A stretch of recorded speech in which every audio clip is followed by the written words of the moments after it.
जैसे कि आप सभी जानते हैं, सच की हमेशा जीत होती है और हमारी एक छोटी सी प्रयास आप तक बड़ी खबर पहुंचाती है। तो स्वागत करते हैं आप सभी का STS न्यूज़ चैनल पर। आगे बढ़ने से पहले आप इस वीडियो को लाइक और चैनल को सब्सक्राइब जरूर कर ले और साथ में बेल आइकन भी प्रेस कर ले। चलिए बढ़ते हैं खबरों की ओर। किस राज शहर से न्यूज को देख रहे हैं, कमेंट में जरूर लिखिए। लोकसभा चुनाव 2024 से पहले कई क्षेत्रीय नेता खुद को केंद्र में स्थापित करने की जुगत भिड़ा रहे हैं। इस लिस्ट में अब तेलंगाना के मुख्यमंत्री और तेलंगाना राष्ट्र समिति यानी कि TRS के नेता के चंद्रशेखर राव यानी कि KCR का नाम भी शामिल हो चुका है।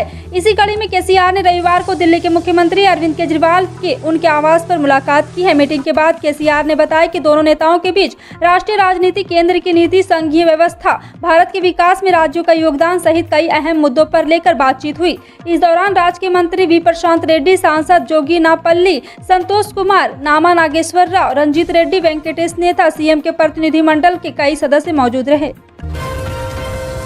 झारखंड के पाकुड़ जिले में एक छात्रा को पीटने का वीडियो तेजी से वायरल हो रहा है। यह वीडियो जब सोशल मीडिया के जरिए राज्य के मुख्यमंत्री हेमंत सोरेन तक पहुंचा तो उन्होंने ट्वीट पर रिप्लाई करते हुए पाकुड़ पुलिस को आरोपियों के खिलाफ सख्त कार्रवाई करने का आदेश दिया। दरअसल पाकुड़ में महेश्वरपुरा थाना क्षेत्र के रोला ग्राम का एक वीडियो तेजी से वायरल हो रहा है। वायरल वीडियो में एक युवक स्कूल ड्रेस में लड़की को बुरी तरह पीटता हुआ नजर आ रहा है। रजनी मुर्मू नाम के ट्विटर हैंडल से इस वीडियो को शेयर किया गया है।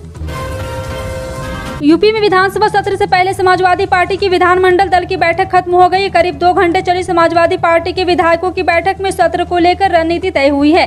विधानसभा सत्र की अवधि छोटी रखने के मुद्दे पर समाजवादी पार्टी सरकार का घेराव करेगी। वहीं इस बैठक में पार्टी के सीनियर नेता आजम खान और पार्टी के चुनाव चिन्ह पर विधायक बने शिवपाल यादव इस बैठक में भी शामिल नहीं हुए हैं। शिवपाल इससे पहले भी अपने भतीजे और सपा प्रमुख अखिलेश यादव के साथ मतभेद के बीच पार्टी विधायकों की बैठक में शामिल नहीं हुए थे। हालांकि शिवपाल यादव ने इस साल का विधानसभा चुनाव समाजवादी पार्टी के चुनाव चिन्ह पर लड़ा था। हालांकि खान को अपने बेटे अब्दुल्ला आजम के साथ विभिन्न मामलों में वहां बंद अपने समर्थकों से मिलने के लिए रामपुर जिला जेल में जाते देखा गया। भाजपा सांसद अर्जुन सिंह रविवार को TMC में शामिल हो गए। TMC ज्वाइन करने के बाद अर्जुन सिंह ने अपने सोशल मीडिया अकाउंट को भी अपडेट किया है। TMC ज्वाइन करने के दौरान अर्जुन सिंह के साथ तृणमूल कांग्रेस के राष्ट्रीय महासचिव अभिषेक बनर्जी मौजूद रहे, जिन्होंने अर्जुन सिंह को पार्टी की सदस्यता दिलाई।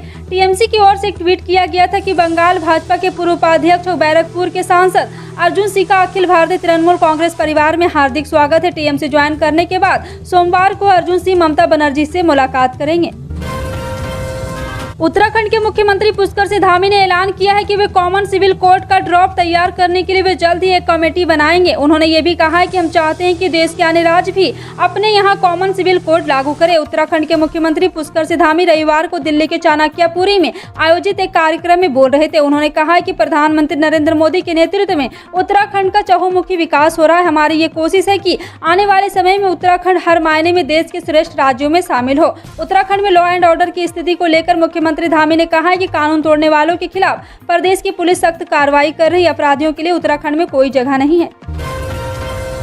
केंद्र सरकार ने पेट्रोल डीजल के दाम में कमी की है। इसे लेकर बिहार सरकार पर भी तेल के दाम कम करने का दबाव बनने लगा है। शनिवार को बिहार के मुख्यमंत्री नीतीश कुमार ने भी पेट्रोल डीजल के दाम कम करने के संकेत दिए हैं। JDU कार्यालय में नीतीश कुमार ने पत्रकारों को सवाल का जवाब देते हुए कहा है कि केंद्र सरकार ने पेट्रोल डीजल के दाम में कमी की है। ये खुशी की बात है कि हम भी इस पर आपस में बात करेंगे। पिछले बार तो हमने दाम कम ही किया था। बता दें कि केंद्र सरकार ने पेट्रोल डीजल पर एक्साइज ड्यूटी कम की है।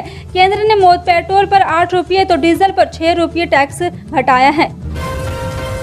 राजस्थान में पहली बार स्मार्ट हेल्थ कियोस्क से मरीज खुद 50 तरह की जांच करवा सकेंगे। कियोस्क सबसे पहले कोटा मेडिकल कॉलेज को मिला है। ATM की तर्ज पर बनाया गया कियोस्क देश में ही विकसित किया गया है। कोटा मेडिकल कॉलेज के प्रिंसिपल विजय सरदाना ने बताया है कि ICIC फाउंडेशन ने CSR फंड के तहत कियोस्क उपलब्ध कराया है। कंपनी का दावा है कि देश में करीब 600 कियोस्क स्वास्थ्य सेवाओं को भेजे जा चुके हैं। और आपको बता दें कि कियोस्क के प्राइमरी स्तर की सभी जांचों को हो सकती है। विजय सरदाना के मुताबिक मशीन चलाने की ट्रेनिंग कंपनी के प्रतिनिधि देंगे, उसके बाद हॉस्पिटल में स्थापित कराएंगे। उन्होंने कहा कि निश्चित तौर पर तकनीकी से आने वाले समय में मरीजों को और भी लाभ मिलेगा।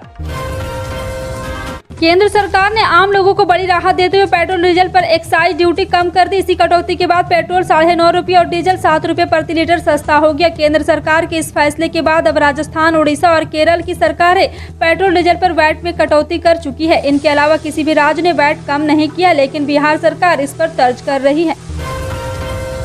वाराणसी के ज्ञानवापी परिसर में सर्वे के बाद कई तरह के दावे किए जा रहे हैं। कोर्ट में पेश की गई सर्वे रिपोर्ट में ज्ञानवापी परिसर के अंदर कमल, नाग का फन और कई तरह के हिंदू निशान पाए जाने की भी बात कही गई। दूसरी तरफ सुप्रीम कोर्ट ने कहा है कि मामले की सुनवाई जिला जज करे।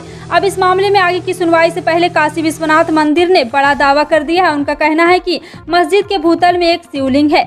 सोमवार से जिला अदालत में सुनवाई होगी। वाराणसी जिला अदालत में 4 याचिकाएं हैं जिन पर सुनवाई होनी है। सुप्रीम कोर्ट के आदेश के मुताबिक जिला जज को 8 सप्ताह में ज्ञानवापी विवाद पर फैसला सुनाना है। महाराष्ट्र नवनिर्माण सेना प्रमुख राज ठाकरे ने रविवार को साफ कर दिया है कि उन्होंने अपना अयोध्या दौरा क्यों टाला। राज ठाकरे ने रविवार को दावा किया है कि उनके प्रस्तावित अयोध्या दौरे को लेकर हुए राजनीतिक घटनाक्रम मन से कार्यकर्ताओं को कानूनी पचड़े में फंसाने की साजिश थी और इसी कारण उन्होंने अपनी यात्रा को टालने का फैसला किया। पुणे में एक जनसभा को संबोधित करते हुए राज ठाकरे ने कहा है कि 1 जून को उन्हें कुल्हे की हड्डी की सर्जरी होनी है, जिसके प्रभाव से उबरने के बाद वह एक और रैली को संबोधित करेंगे। कांग्रेस ने बीते दिनों उदयपुर में 3 दिनों का चिंतन शिविर आयोजित किया था। इसमें पार्टी के बड़े नेता शामिल हुए और 2024 में आम चुनाव के लिए रणनीति तैयार की। चिंतन शिविर के आखिरी दिन राहुल गांधी ने क्षेत्रीय पार्टियों को लेकर बयान दिया था कि भाजपा को हराना रीजनल पार्टी के बस की बात नहीं है। इस बयान के बाद कांग्रेस में अलग थलग पड़ने के कयास भी लगाए जा रहे थे। दूसरी तरफ अब तेलंगाना के मुख्यमंत्री के चंद्रशेखर राव कांग्रेस को अलग छोड़कर क्षेत्रीय दलों के साथ मिलकर अलग मोर्चा बनाने की तैयारी में है। केसीआर ने उत्तर प्रदेश के पूर्व मुख्यमंत्री और सपा प्रमुख अखिलेश यादव से भी मुलाकात की। इसी बीच तेलंगाना कांग्रेस ने केसीआर पर दोहरा रवैया अपनाने का आरोप लगाया है। कांग्रेस प्रवक्ता दासुजो सरवन ने कहा है कि मुख्यमंत्री ने तेलंगाना में आत्महत्या करने वाले 8000 किसानों को लेकर आंखें बंद कर रखी है। आने वाले 10 जून को 15 राज्यों की 57 सीटों पर राज्यसभा सांसदों का चुनाव होना है। इसमें उत्तर प्रदेश, महाराष्ट्र, तमिलनाडु, बिहार, आंध्र प्रदेश, कर्नाटक, राजस्थान, मध्य प्रदेश, ओडिशा, पंजाब, छत्तीसगढ़, तेलंगाना, हरियाणा, झारखंड, उत्तराखंड में चुनाव होंगे। बता दें कि उत्तराखंड में 1 सीट पर राज्यसभा सांसद का चुनाव होना है। खबर है कि केंद्रीय मंत्री पीयूष गोयल के उत्तराखंड से राज्यसभा भेजा जा सकता है। दरअसल इसी साल जुलाई में पीयूष गोयल का राज्यसभा की सदस्यता का कार्यकाल खत्म हो रहा है। इसके साथ ही वो मोदी कैबिनेट में वाणिज्य मंत्री का कार्यभार भी संभाल रहे हैं। वहीं 10 जून को होने वाले राज्यसभा चुनाव में माना जा रहा है कि राज्यसभा में नेता सदन गोयल को उत्तराखंड से राज्यसभा भेजा जा सकता है। सामने आई जानकारी के मुताबिक उत्तराखंड से राज्यसभा जाने के लिए जिन 10 नामों की चर्चा है उनमें से खास पीयूष गोयल हैं। केंद्र सरकार द्वारा पेट्रोल और डीजल की कीमतों पर एक्साइज ड्यूटी कम करने के बाद राजस्थान की बीजेपी एक बार फिर मुख्यमंत्री अशोक गहलोत पर हमलावर हो गई है। प्रदेशाध्यक्ष सतीश पूनिया, पूर्व मुख्यमंत्री वसुंधरा राजे, केंद्रीय मंत्री गजेंद्र सिंह शेखावत, नेता प्रतिपक्ष गुलाब चंद कटारिया और उपनेता प्रतिपक्ष राजेंद्र राठौर सहित कई नेताओं ने मुख्यमंत्री अशोक गहलोत से राज्य का वैट घटाकर जनता को राहत देने की मांग की है। पिछले वर्ष में 3 नवंबर को जब केंद्र सरकार ने डीजल पर 10 रुपये और पेट्रोल पर 5 रुपये एक्साइज ड्यूटी घटाई थी, बीजेपी के नेताओं ने तब मुख्यमंत्री अशोक गहलोत पर काफी दबाव बनाया था। केंद्रीय संस्कृति मंत्री जी किशन रेड्डी ने राजा राम मोहन राय को महान समाज सुधारक एवं दूरदृष्टा करार देते हुए उनकी 250वीं जयंती के मौके पर रविवार को यहां सॉल्ट लेक में बंगाल के पुनर्जागरण के जनक की प्रतिमा का डिजिटल तरीके से अनावरण किया। इस अवसर पर साइंस सिटी में एक कार्यक्रम को डिजिटल माध्यम से संबोधित करते हुए रेड्डी ने अमानवीय सती प्रथा को समाप्त करने के लिए अपने संघर्ष को लेकर चर्चित राजा राम मोहन राय को एक चिंतक, शिक्षाविद, पत्रकार एवं दूरदृष्टा बताया है।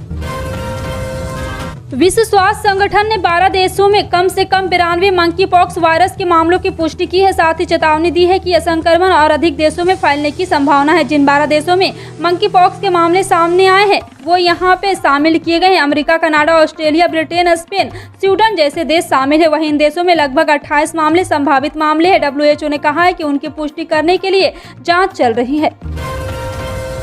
केंद्रीय संस्कृति मंत्री जीके रेड्डी ने रविवार को स्पष्ट किया कि भारतीय पुरातत्व विभाग के द्वारा कुतुब मीनार परिसर में खुदाई करने का कोई निर्णय नहीं लिया गया है। दरअसल कुछ मीडिया रिपोर्ट में कहा गया था कि भारतीय पुरातत्व विभाग कुतुब मीनार परिसर की खुदाई करेगी। बता दें, कुतुब मीनार को लेकर उपजे विवाद के बीच भारतीय पुरातत्व सर्वेक्षण को कुतुब मीनार की सच्चाई पता लगाने की जिम्मेदारी दी गई है। केंद्रीय संस्कृति मंत्रालय के सचिव गोविंद मोहन भी कुतुब मीनार का जायजा ले सकते हैं। कुतुब मीनार विवाद ने भारतीय पुरातत्व सर्वेक्षण के पूर्व क्षेत्रीय निदेशक धर्मवीर शर्मा के बयान के बाद तूल पकड़ा है। पश्चिमी राजस्थान में स्थित जोधपुर शहर में पानी पर पहरा बिठा दिया गया है। जिला कलेक्टर हिमांशु गुप्ता ने वर्तमान में नहरबंदी अवधि में हुई वृद्धि के कारण जोधपुर शहर में संभावित पेयजल समस्याओं को देखते हुए उचित पेयजल प्रावधान के लिए इमरजेंसी रिस्पांस टीम गठित की है। इसके तहत शहर के फिल्टर प्लांट पर 24 घंटे पुलिस जाब्ते के निर्देश दिए जाएंगे। प्रत्येक फिल्टर प्लांट के लिए प्रभारी नियुक्त किए गए हैं। इसी क्रम में निगम को जल का दुरुपयोग करने वालों पर जुर्माना लगाने का भी निर्देश दिया गया है। भारतीय मौसम विभाग ने उत्तर पश्चिम और पूर्वी भारत के लिए 24 मई तक बारिश का पूर्वानुमान जताया है। आईएमडी ने चेतावनी दी है कि 23 मई को उत्तर पश्चिम भारत में और 24 मई को पूर्वी भारत में बारिश की तीव्रता चरम पर पहुंचने की संभावना। आईएमडी ने कहा है कि 21 मई से गर्मी की लहर समाप्त हो गई है। अगले 3-4 दिनों के दौरान देश के किसी भी हिस्से में लू चलने की कोई संभावना नहीं है। फिलहाल आपका इन सभी खबरों पर क्या कहना है, कमेंट सेक्शन में टाइप करके जरूर बताएं। पल पल की अपडेट जानने के लिए जुड़े रहें आप अपने NTS न्यूज चैनल से। मिलते हैं अगली बड़ी खबर में, तब तक के लिए जय हिंद।